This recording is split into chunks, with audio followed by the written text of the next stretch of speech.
Thank you, Samson. Let me start by saying that, well, what has happened is a vindication of the work that was done because you know that right from the beginning, there were a lot of condemnations. We had people going around, media organizations, saying that the work that had been done was basically lazy journalism, desktop journalism. We didn't do anything extraordinary. There was nothing about what had been revealed and all of that. So I think what is happening, even though yes, it's a legal process, we will wait for the outcome. I think it's a vindication that at least what was done has led to the state, taking it further to probe. And I should also say that the team at the Media Foundation for West Africa is grateful to the Attorney General for the acknowledgement that he made publicly about how the work that was done by the Fourth Estate laid the foundation for the subsequent investigations that were done. Essentially, I believe, as the public is aware by now, we did that work, and it took us about 6 months because the work started in sometime in April 2024. And by the time we were done, this was around October. And that was when we then started writing to various people that we needed to talk to, including officials at the National Service Secretariat and now Authority. So we had written to the now, the Director General, his deputies. So that included Madam Gifty Owari and Kweku Ohinijan. We had written to Gibbs to try and get records of payment, and that was about an RTI request. They denied us what we had requested because they said, well, there is some confidentiality clauses between them and National Service Authority. So in the end, we couldn't get the opportunity to talk to these people because they were not willing to speak to us. And it was at that point that we also made it clear to them, well, your non-availability or unwillingness to respond to questions we have wouldn't stop us from publishing. And so we indicated we were going to go ahead. And that was when they went to court on our blind side. And something we are grateful, for the defense that you continue to put up for us in the courtrooms. So they filed that injunction on our blind side. And as you've narrated, we thought that this was an important story to just allow some flimsy legal processes to get it scuttled or not published. And so we had to, file petitions to the OSP and subsequently to the oral committee. Essentially, our discoveries were that there were thousands of persons who were on the, NSS database. And we had also established the fact that many of these, and again in thousands, were people who had gone through the payroll. In other words, they had been paid.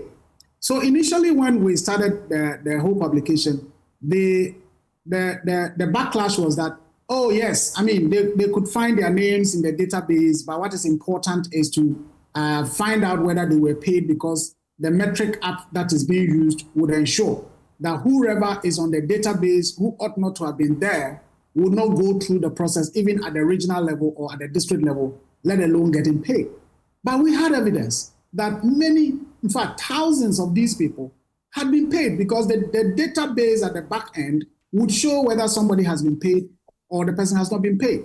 So you take somebody's name, the person has been paid, then you look at the database in the system and realize that this is a 90-year-old person. So you ask yourself, but how can a 90-year-old person do national service? Then you look at another person who has been paid, and then you realize this person is 13 or 12 years old. So quite clearly, there were a lot of things happening. And Samson, you are a media person. At some point when people feel you are doing genuine work, they would come on board to help you even uncover more.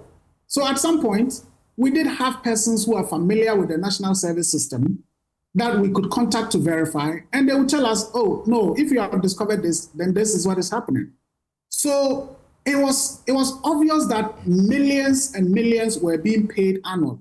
And again, what exposed them even more was that when they made a presentation to Parliament, the Parliamentary Committee on Education, they had to then present the actual figures of persons that they are paying. And we looked at it and looked at the numbers for the previous years. And it was obvious that we couldn't have had schools that were graduating, thousands and thousands more students just within a year. Because if you look at 1 year and it is 80,000 people who were enrolled for national service, and the following year you have, let's say, 150,000, how come all of a sudden in 1 year we have a difference of about 70,000 additional students eligible for national service? And so, we were convinced that there were a lot of wrongs that had happened, but eventually we thought that GIPS, the interbank payment system, also has questions to answer, because and we engaged them. In fact, it was after the engagement that we did a request to ask them to give us the payment data, which they declined. But when we met them, in fact, they assembled their whole management team to brief us about how they engage with the national service payment system. And at that point, their point was that, well, for us, it's garbage in, garbage out. We asked them about this marketplaces system. And they said, well, it is garbage in, garbage out. We don't know who is doing service and who is not doing service. At the end of the month, national service will pass on to us the people that we should pay, and then we just go ahead and pay. But now that we are discovering that sometimes one e-switch card would receive payments for multiple national service people, which shouldn't be the case, why was GIPS allowing that?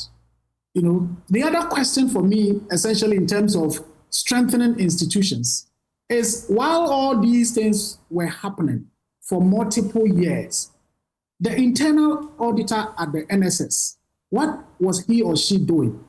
I don't think that the person can say, oh, well, I was just there in name and earning my salary. If you are an internal auditor, you are privy to the system, you are part of the system, you can audit the system and understand what is happening. So all that while, what was happening? The other point, Samson, is that the AG talks about 653 million in the context of these two people. But what has been lost to the state in terms of the entire national service thing is over 2 billion.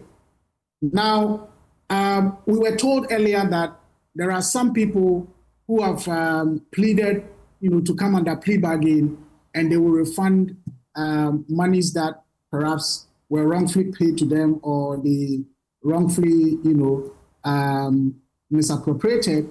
And so perhaps we are only being told about the monies between these two people and not the entire amount that was lost to the state. So, as I said, it's a vindication. It shows that journalism, when done well, can at least help the state to strengthen institutions, to at least fight corruption and, protect the public purse. People would say, well, it is just the beginning of the trial. Yes, it's true, but I don't think anyone would want to stand trial for causing financial loss, charges of stealing, and so on and so forth. Nobody would love that. And so if we have a situation where institutional heads and people responsible for managing our resources would do the right things to avoid at least being prosecuted, it's a way to help save this country. As you and I know, we lose millions, in fact, not millions, actually, billions of cedis to corruption every year. And again, some of the works that we are doing, the previous ones, SML, the ones that are ongoing, even the NLA things that we are fighting on, we've taken up currently, it shows how much the state is losing. And if we were able to save all this, perhaps we wouldn't have a situation where the president would have to travel in and out from time to time, go and have meetings. We talk about foreign direct investments and so on, loan agreements and all. When we have so much resources in our country, the leakage is just too much. And I think the earlier we deal with it, the better for all of us. Right. So hold on, let me come here into the studio and let me bring on